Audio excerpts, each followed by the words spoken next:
Every year, I like to close things off by talking about the most interesting game I played in the last 12 months. It might not be the best game, but it's definitely the most innovative, the most daring, and the game that's most unlike anything I've played before.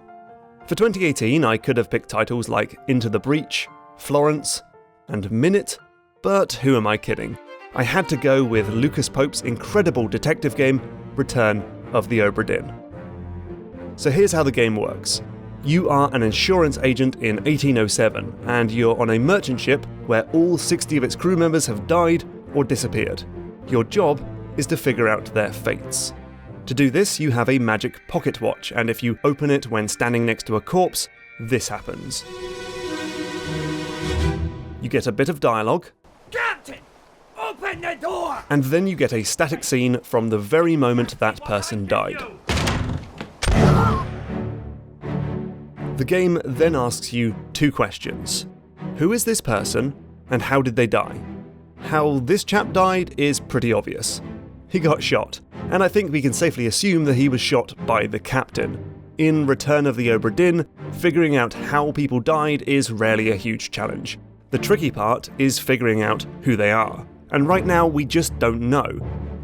So we move on and find another skeleton. This time it's the captain's, and before blowing his brains out, he says, Abigail, your brother, I shot him. Dead. Well, that's more like it. We've got something to go on now. So what do we know about Abigail? Well, she was the captain's wife, hence the surname, but she also kept her maiden name, which she would share with her brother, who must be William Hoscott. And so, if the captain shot Abigail's brother, this must be William Hoscott. Okay, that's about as much as I want to spoil the game. If you haven't played Obra Dinn yet and think it looks cool, please shut this video off and go grab the game. Otherwise, let's move on. So, this is Return of the Obra Dinn in a nutshell.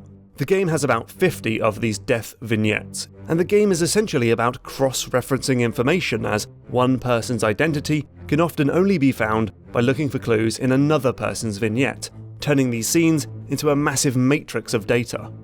But it's not as easy as that, of course. The information you find is merely a clue, and you must perform some clever deductive reasoning on it to find the real answer. Take the three midshipsmen, for example. In this vignette, an unknown man says, Tell Pete's mother I tried my best. Aye. To pull him back, to save him. In a previous vignette, this same man is seen holding the rope when another bloke is blown up. So that unlucky sod is probably the only Pete on the crew, Peter Milroy. In another vignette, a man says, Never been on a farm, Chuck? Mind your shoes now. referring to this chap who's currently puking on his shoes. There are two Charles on the crew, but this one's wearing the same midshipsman's uniform as Peter, making him most likely to be Charles Hirschdick. And so with Peter and Charles named, through the process of elimination we can name the third and final midshipsman, Thomas Lank. As you can see, we used a number of different factors to deduce their identities: dialogue, uniforms, the timeline of events, and process of elimination. But Lucas uses pretty much every possible method of concealing information, including accents, their location on the map, relationships, names, these numbers on these hammocks, and props like Omid Gull's sword or Emily Jackson's wedding ring. When you think you have sorted out someone's identity and fate, Obra Dinn is very clever about how it asks you for your answer. In my video about detective games, I talked about how these titles often give away the solution by giving the player a question and some answers to pick from. In a lot of these games, the question and answers can prompt the player, or put them onto a line of thinking they weren't previously on, or just let the player guess the answer. Obra Dinn does have multiple choices, but sidesteps these issues in three smart ways. One is that there's only ever two questions, and they're the same for everyone on board. Who are they, and what is their fate? You never have to explain your reasoning or answer follow-up questions. Two is that you have a huge number of answers to pick from.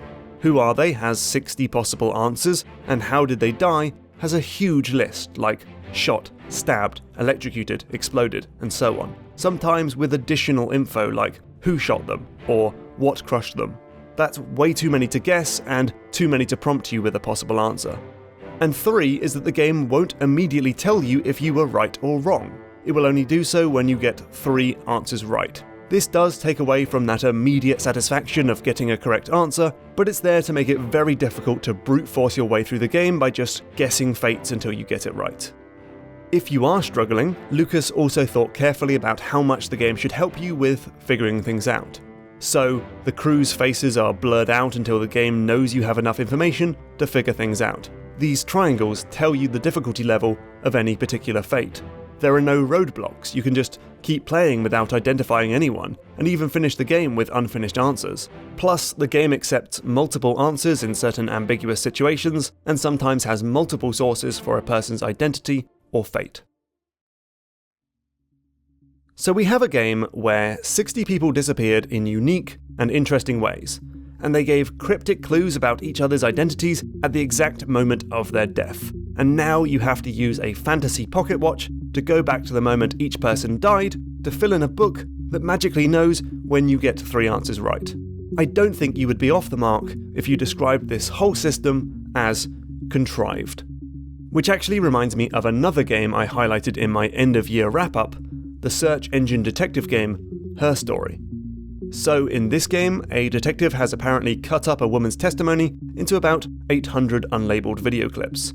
They've removed the actual questions that the detectives asked her, and when you search for clips, you can only see the first 5 results. This is a bad computer system. Whoever made this should be fired. It's silly, and like Obra Dinn, it's contrived. But here's the thing. Many detective games try to capture reality, or at least a fictional version of that reality. Games like LA Noire and the Sherlock games aim for realism and try to make game mechanics out of actual crime-fighting processes, like talking to witnesses and making deductions. But this must always come with limitations. For example, you can't have a system where you can ask a witness any question you like. Artificial intelligence isn't quite there yet.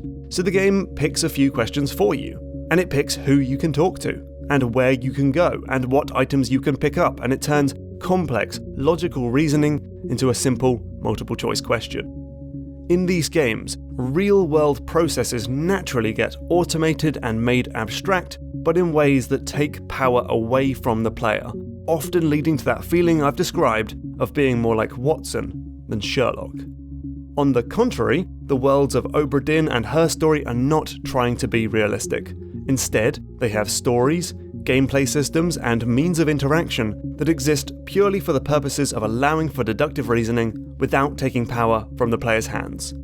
So neither game has to worry about letting the player ask questions of a witness because either the testimony has already been recorded years ago or everyone's already dead. And you can't travel anywhere you like when you're stuck in front of a computer or trapped on a boat. Plus, your interaction with the games is limited to typing in search commands or picking identities from a drop-down. And the narratives of the 2 games are not novels or movie scripts that have been turned into games, but ones purely designed to fit the systems of the game. Which wasn't always easy, with Obra Dinn designer Lucas Pope telling Eurogamer, people have to be dying left and right, and you need a reason for people to be dying constantly. And that's sort of unusual, people don't generally die all the time. Getting that working with the story in a way that the player can understand took a long time. But it worked. Obra Dinn is an incredible experience. It's the sort of game that you'll play with a pad full of notes, making timelines and jotting down details, looking for clues and hints until something clicks and you enter in your answer. Over and over again, it offers those sorts of eureka moments that detective games promise, but so often fail to deliver, making it the best detective game ever made, and despite what I said at the start of the show, it is the best game of 2018.